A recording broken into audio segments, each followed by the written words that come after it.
Hello children, ఈరోజు నేను మీకు చెప్పబోయే కథ విశ్వాసం. అనగనగా ఒక ఊళ్ళో భక్తురాలైన ఒక గొల్ల వనిత ఉండేది. ఆమె ఊళ్ళోని ఏటికి అవతల వైపు ఉన్న ఒక బ్రాహ్మణుడి ఇంటికి వెళ్ళి పాలు అమ్ముతూ ఉండేది.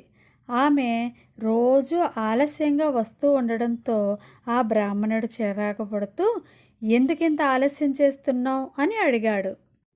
దానికి ఆ గొల్లబామ, నేను ఇంటి దగ్గర పెందలకడనే బయలుదేరుతున్నాను, కానీ ఏరు దాటించే తెప్పవాడు రావడం ఆలస్యమవుతుంది.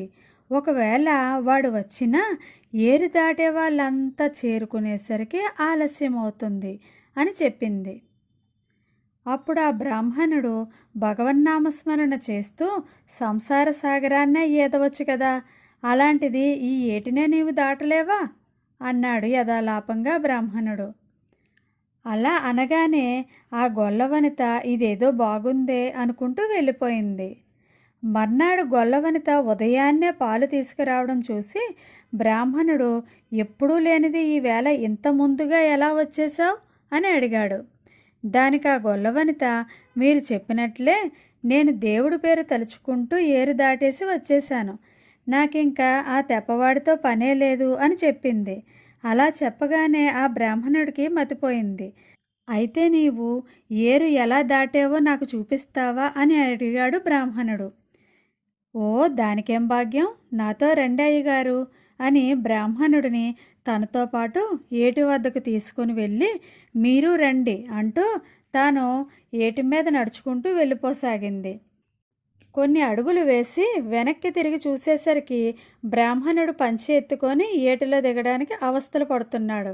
వెంటనే గొల్లవనిత, అదేంటి స్వామి, దేవుడి పేరు తలుచుకుంటూ ఏరు దాటేయవచ్చని మీరే నాకు చెప్పారు కదా, మరి మీరు అంత భయపడుతున్నారేంటి?